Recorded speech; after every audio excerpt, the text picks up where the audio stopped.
Hola, qué alegría que estés aquí. Antes de sumergirnos en esta historia, no olvides suscribirte al canal, darle like al video y dejar tus comentarios al final, me encantaría saber qué piensas. Era una tarde tranquila en un pequeño mercado de pueblo, de esas en las que el sol parece detenerse en el horizonte y todo huele a pan recién horneado. Había ido a comprar algo para la cena, nada fuera de lo común, unas manzanas, café y tal vez un poco de chocolate para darme un capricho. La fila en la caja avanzaba con lentitud, y yo, perdida en mis pensamientos, apenas noté que la cajera, una mujer de mirada profunda, me observaba con una intensidad que erizaba la piel. Sus ojos no eran los de alguien que simplemente pasa productos. Por el escáner, había algo en ellos, una advertencia silenciosa que me hizo estremecer. Cuando llegó mi turno, extendí la mano para pagar, y ella, con un movimiento rápido pero delicado, tomó mi muñeca. Su voz, baja y temblorosa, susurró: no comas nada que el prepare esta noche, y no subas a su coche. El aire se volvió pesado, como si el tiempo se hubiera detenido.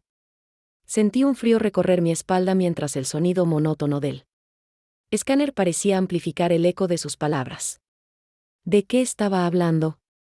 ¿Quién era él?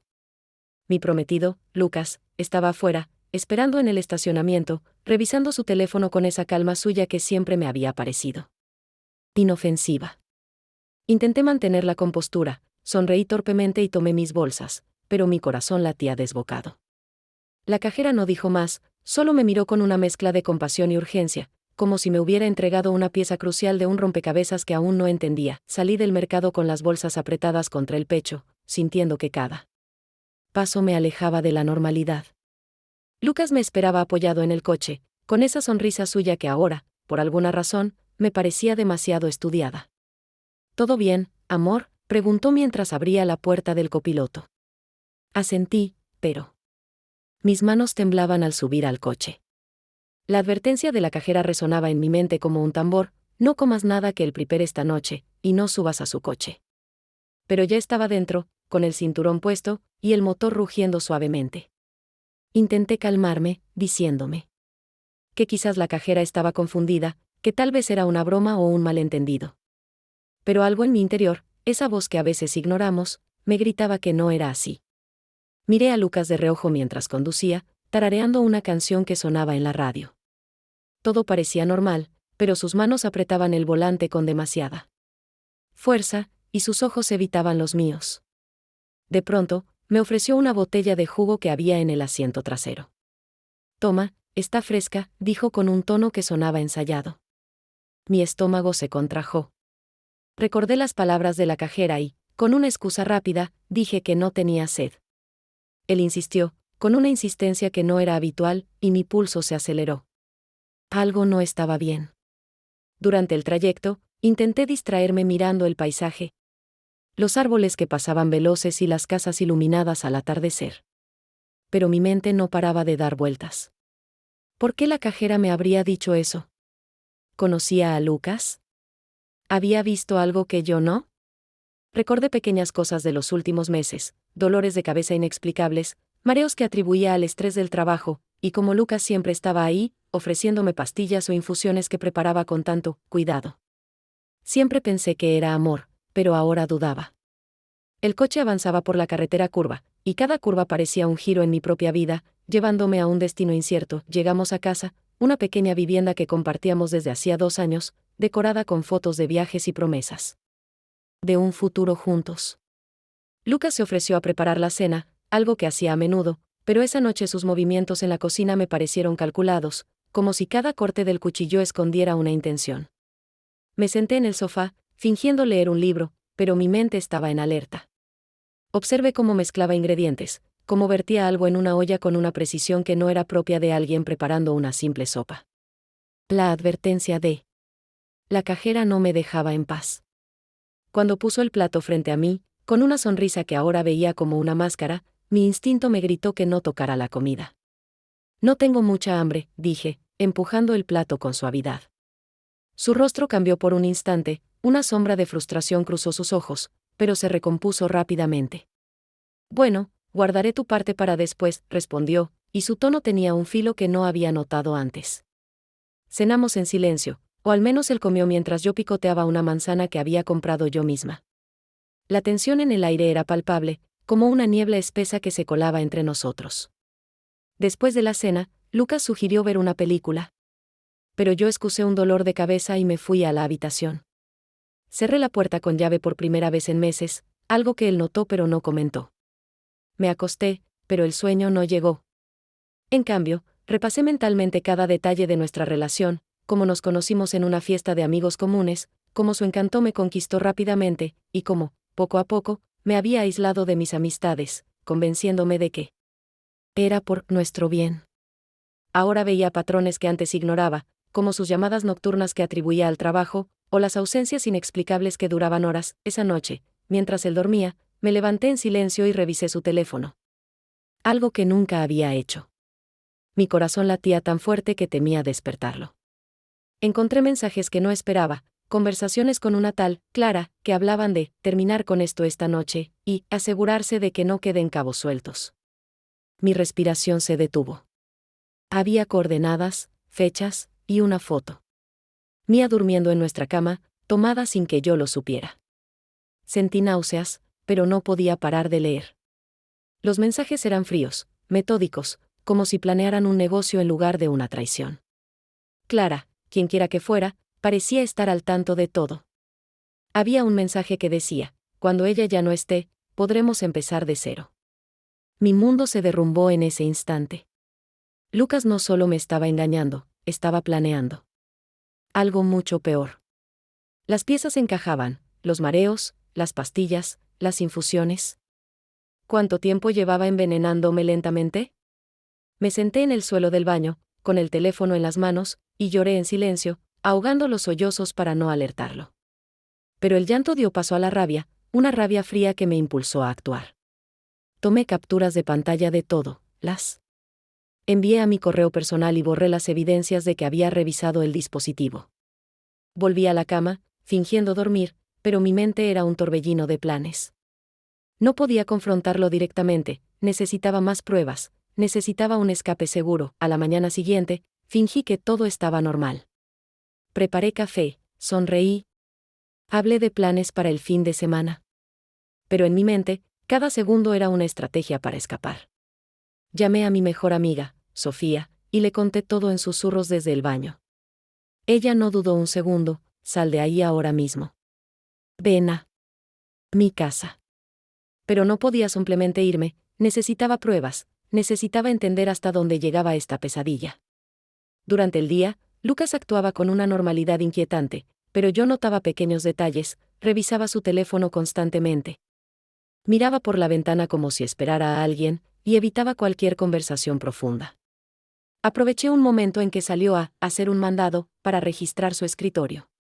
En un cajón cerrado con llave, que forcé con un clip, encontré una carpeta con documentos que llevaban mi nombre. Había informes médicos falsos, recetas de medicamentos que nunca había tomado, y un seguro de vida a su nombre con una suma de 6 cifras. Mi sangre se heló. No solo planeaba mi muerte, sino que ya había calculado cuánto ganaría con ella. También encontré extractos bancarios que mostraban transferencias sospechosas a una cuenta a nombre de Clara. Todo era un plan meticuloso: debilitarme físicamente y mentalmente, hacer que pareciera un suicidio o un accidente, y cobrar el seguro. Mientras empezaba una nueva vida con su amante. Me temblaban las manos mientras fotografiaba cada página, enviándolas a Sofía y a mi correo. Cerré el cajón justo a tiempo, antes de que Lucas regresara. Esa tarde, decidí confrontar sutilmente. Mencioné casualmente que había hablado con un médico sobre mis mareos, y que quería hacerme unos análisis. Su reacción fue reveladora: palideció por un segundo, luego sonrió y dijo que era una buena idea, pero que él me acompañaría. No quiero que vayas sola, insistió, y su voz tenía un tono posesivo que me heló. Asentí, pero en mi interior sabía que no iría con él. Llamé a Sofía de nuevo y planeamos mi escape para esa noche. Ella vendría a recogerme cuando Lucas se durmiera, y nos iríamos a su casa en las afueras del pueblo. Mientras tanto, recopilé más evidencias, revisé el historial de su computadora y encontré búsquedas sobre venenos indetectables, formas de falsificar documentos y hasta foros anónimos donde preguntaba sobre seguros de vida. Cada descubrimiento era una puñalada, pero también un arma en mis manos. La noche cayó lentamente, y Lucas preparó otra cena que no toqué. Fingí cansancio y me retiré temprano, dejando la puerta entreabierta para escuchar sus movimientos. Lo oí hablar por teléfono en voz baja: sí, esta noche. Todo está listo. Mañana seremos libres. Mi corazón se aceleró, pero mantuve la calma. Cuando el silencio invadió la casa, me vestí en la oscuridad, tomé una pequeña maleta con lo esencial y esperé la señal de Sofía, un mensaje que decía: estoy afuera. Salí de la casa como un fantasma, caminando de puntillas por el jardín trasero para evitar la puerta principal. Sofía me esperaba en su coche, con el motor apagado. Subí rápidamente, y nos alejamos en silencio, dejando atrás la casa que una vez creí un hogar. En el trayecto a su apartamento, le conté todo con detalle, mostrando las fotos y los mensajes. Sofía, con lágrimas en los ojos, me abrazó y prometió ayudarme en lo que fuera necesario. Esa noche, en su sofá, dormí por primera vez en semanas. Aunque los sueños estaban llenos de sombras y traiciones. Al día siguiente, fuimos juntas a la comisaría. El oficial que nos atendió, un hombre experimentado llamado Ramón, escuchó mi relato con atención, revisando las pruebas en su computadora. Esto es serio, dijo, frunciendo el ceño. Necesitamos actuar rápido antes de que él se dé cuenta de que has huido. Pidió una orden de allanamiento para nuestra casa y para el motel donde, según los mensajes, Lucas se reunía con Clara. Mientras tanto, me aconsejó quedarme en casa de Sofía y no contactar a nadie más. Las horas siguientes fueron de ansiedad pura, imaginaba a Lucas despertando, descubriendo mi ausencia, y enfureciéndose. Efectivamente, mi teléfono empezó a sonar insistentemente con llamadas suyas, mensajes de ¿dónde estás? Estoy preocupado. No respondí ninguno. La policía actuó esa misma tarde. Interceptaron a Lucas en el motel, donde lo encontraron con Clara, planeando su próximo paso. En el registro del coche, hallaron una botella con un líquido que resultó ser un sedante potente, mezclado con un veneno lento que causaba síntomas como los míos: mareos, debilidad, confusión. Clara, al ser confrontada, confesó todo. Llevaban meses juntos, y Lucas le había prometido una vida de lujo con el dinero del seguro. Ella no sabía del envenenamiento al principio, pero cuando se enteró, lo ayudó por miedo y por codicia. Lucas, por su parte, negó todo al inicio, pero las pruebas eran abrumadoras. Lo arrestaron por intento de homicidio, fraude y falsificación de documentos. Clara fue acusada de complicidad. Yo, desde la comisaría, observé el interrogatorio. A través de un vidrio unidireccional, sintiendo una mezcla de alivio y dolor. Verlo esposado, con el rostro desencajado, fue como cerrar un capítulo oscuro. Pero la pesadilla no terminaba ahí. En los días siguientes, descubrí más. Lucas había manipulado mis cuentas bancarias, desviando fondos a cuentas offshore. Y había falsificado mi firma en varios contratos. Mi abogado, un profesional recomendado por Ramón, me ayudó a congelar todo y a iniciar demandas civiles para recuperar lo perdido. El juicio fue un circo mediático. Periodistas acampaban fuera del tribunal, y la historia se volvió viral en las redes. Mujer descubre plan de su prometido para envenenarla por dinero. Testifiqué con la voz firme, detallando cada descubrimiento, cada miedo, cada prueba. Lucas, desde el banquillo, me miró con odio, pero yo no bajé la vista. Clara lloró durante su testimonio, alegando que fue manipulada, pero el jurado no se conmovió. La sentencia llegó tras 3 días de deliberaciones: 15 años para Lucas por intento de homicidio y fraude, y 5 para Clara por complicidad. Salí del tribunal con Sofía a mi lado, bajo un sol que parecía brillar más fuerte. Los meses siguientes fueron de reconstrucción. Cambié de ciudad, alquilé un apartamento cerca de un parque, y empecé a trabajar en una floristería, rodeada de colores y vida. Cada día era un paso hacia adelante, un recordatorio de que había sobrevivido. Vendí todo lo que me ataba a Lucas, desde la ropa que compartíamos hasta los muebles de la casa. Doné parte del dinero a una organización que apoya a mujeres en situaciones de abuso. No necesitaba nada que me recordara el pasado, pero la historia no terminó con el juicio. Un día, recibí una carta anónima en mi nuevo hogar. Era de la madre de Lucas, una mujer a la que apenas conocía, pero que siempre me había tratado con frialdad. En la carta, confesaba saber parte del plan y no haberlo detenido por lealtad a su hijo. Lo siento, escribía, pero él es mi sangre. La carta incluía detalles que solo ella podía saber, como visitas secretas a Clara y transferencias de dinero que había facilitado. La entregué a la policía, y resultó que ella también era cómplice menor. Fue procesada por encubrimiento. Aunque por su edad, quedó en arresto domiciliario. Aquella revelación me hizo cuestionar todo. ¿Cuántas personas en mi vida habían sabido y callado?